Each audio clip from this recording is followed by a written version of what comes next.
सुना था एक फ़र्क होता है, उनके पास 4 पैरों के साथ एक दिल भी होता है।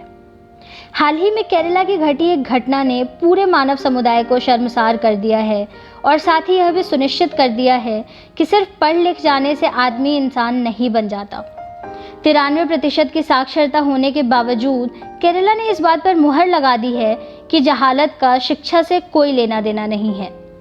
अब तक हम ऐसे मुद्दों के खिलाफ लड़ रहे थे जहां इंसान इंसान के खिलाफ खड़ा था, लेकिन किसी ने ये ध्यान ही नहीं दिया कि इंसान तो जानवरों के खिलाफ भी खड़ा है, या कुछ यूं समझते हैं कि इंसान तो जानवरों से भी बुरा है।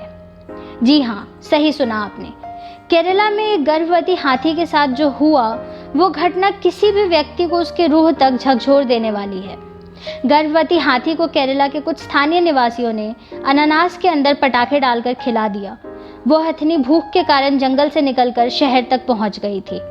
हाँ, सोचिए एक जानवर कितना मजबूर होगा जो उसे खाने की तलाश में अपना घर छोड़ शहर का रुख करना पड़ा।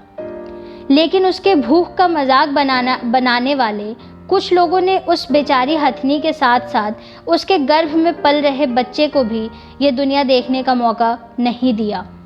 ये घटना वाकई इंसानियत को शर्मसार कर देने वाली घटना है। केरल की इस घटना से ताल्लुक़ रखता एक और ऐसा ही परिदृश्य सामने आता है जिसका नाम है देहिंग पटकाई। देहिंग पटकाई, जिसे नॉर्थ ईस्ट भारत का अमेज़न या दुनिया का दूसरा अमेज़न कहा जाता है, लेकिन अगर हमने इस पर अभी ध्यान नहीं दिया तो शायद कल को असली अमेज़न के जैसे हम भी सोशल मीडिया पर पोस्ट डालेंगे कि God save Amazon, God save Dehing Patkai. दरअसल यह इंसानी फितरत है। हम जब तक किसी चीज़ के अंत को नहीं देख लेते तब तक उसके संरक्षण का ख्याल नहीं आता हमारे दिमाग में। लेकिन इस बार अभी भी वक्त है।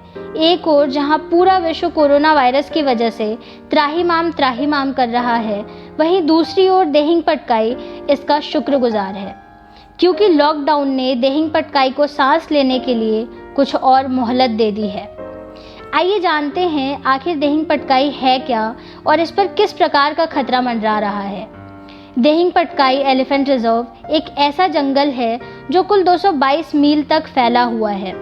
डिब्रूगढ़ से लेकर तिनसुकिया जिले तक फैला देहिंग पटकाई जाने कितने ही विलुप्त हो रहे जानवर और प्रकृति का घर है। वहाँ 300 के करीब प्रजातियों के पंछी, 40 से ऊपर प्रजातियों के जानवर, 40 से ज़्यादा प्रजातियों के कीड़े, छिपकलियाँ, सांप जैसे जीव, 30 से ज़्यादा प्रजाति की तितलियों सहित जाने कितने ही और विलुप्त हो रहे पेड़ पौधे की प्रजातियां पाई जाती हैं। यहाँ तक कि असम के विलुप्त हो रहे राज्य पंछी व्हाइट विंग डक भी पाए जाते हैं। लेकिन अगर देहिंग पटकाई के लिए आवाज़ नहीं उठाई गई तो शायद आने वाले वक्त में ये भूगोल का एक अध्याय बनकर रह जाएगा और वो लोग जो खुद को जीव प्रेमी कहते हैं कोसते रह जाएंगे। साल 2003 से CIL कोल इंडिया लिमिटेड वहां गैर कानूनी तरीके से कोल के लिए खुदाई का काम कर रहे हैं और कुर्सियों पर बैठे जिन आला अधिकारियों को इनके खिलाफ कार्रवाई करनी चाहिए, उन्होंने इस गैर कानूनी माइनिंग को कानूनी रूप से करने की इजाज़त दे दी है। जी हाँ, national board of wild life, जिसके चेयरमैन माननीय प्रधानमंत्री नरेंद्र मोदी हैं, उन्होंने 7 अप्रैल 2020 को हुई बैठक में कानूनी रूप से खनन करने की अनुमति दे दी है। लॉकडाउन के बाद इस पर आखिरी फैसला लिया जाएगा और हमारे पास इसे बचाने के लिए बस उतना ही वक्त है। ऑर्डर के अनुसार 57.20 हेक्टेयर की ज़मीन पर खनन करने की अनुमति दे दी गई है।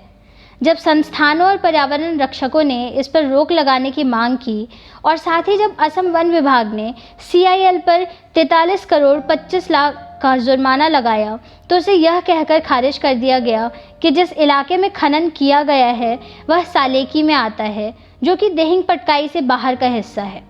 लेकिन सच्चाई तो यह है कि गैर कानूनी रूप से किया जा रहा खनन देहिंग पटकाई के मूल जंगल से केवल 3 किलोमीटर की दूरी पर है। देहिंग पटकाई एलिफेंट रिजर्व कुल 937 किलोमीटर में फैला हुआ है और खास देहिंग पटकाई 111.42 स्क्वायर किलोमीटर में। CIL को पहले स्टेज की स्वीकृति के लिए 28 मानकों को पूरा करना था। जिसके बाद दूसरे स्टेज में national board of wild life, केंद्रीय पर्यावरण मंत्रालय और फॉरेस्ट एंड क्लाइमेट चेंज की ओर से दिहिंग पटकाई के भीतर 57.20 हेक्टेयर तक खुदाई की अनुमति यह कहकर दे दी गई कि वो हिस्सा पहले ही खराब हो चुका है, चूँकि वहाँ गैर कानूनी रूप से खनन का काम चल रहा था। असम वन विभाग द्वारा CIL के साथ ही साथ कुल 73 अधिकारियों के खिलाफ FIR दर्ज की गई थी, जिसे खारिज कर दिया गया है। ऑल असम छात्र संघ, कृषक मुक्ति संग्राम समिति, कांग्रेस और जादव पेंग, जिन्हें फॉरेस्ट मैन ऑफ इंडिया भी कहा जाता है, सहित नॉर्थ ईस्ट के कई लोग सेव दिहिंग पटकाई के नाम से एक मुहिम चला रहे हैं, जिसमें अब तक कुल 52,000 लोगों ने change.org पर पिटीशन साइन कर इस मुहिम का हिस्सा बन चुके हैं। लेकिन केवल पिटीशन साइन कर देने से दिहिंग पटकाई को बचाया जा सकता है? आज इस वीडियो के माध्यम से हम इस देश के हर व्यक्ति को अन्याय के खिलाफ एकजुट हो दिहिंग पटकाई के लिए आवाज़ उठाने का मौका दे रहे हैं। कल को दिहिंग पटकाई के खत्म हो जाने के बाद सोशल मीडिया पर दुख जताने से अच्छा है आज लोगों से अपील करें कि वो सेव दिहिंग पटकाई या I am दिहिंग पटकाई की गूंज इतनी ऊपर तक पहुंचा दे कि सरकार को खनन के ऊपर रोक लगानी पड़ जाए।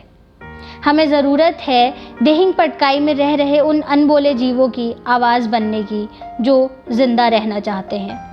इकोनॉमी को बचाने के कई और रास्ते हैं, लेकिन अगर कल को दिहिंग पटकाई जैसे रिजर्व को ख़त्म कर दिया जाता है तो जाने कितने ही पशु पंछी, जीव जंतुओं समेत यह प्रकृति दम तोड़ देगी। कल को अफसोस करने से अच्छा है आज आवाज़ उठाएं।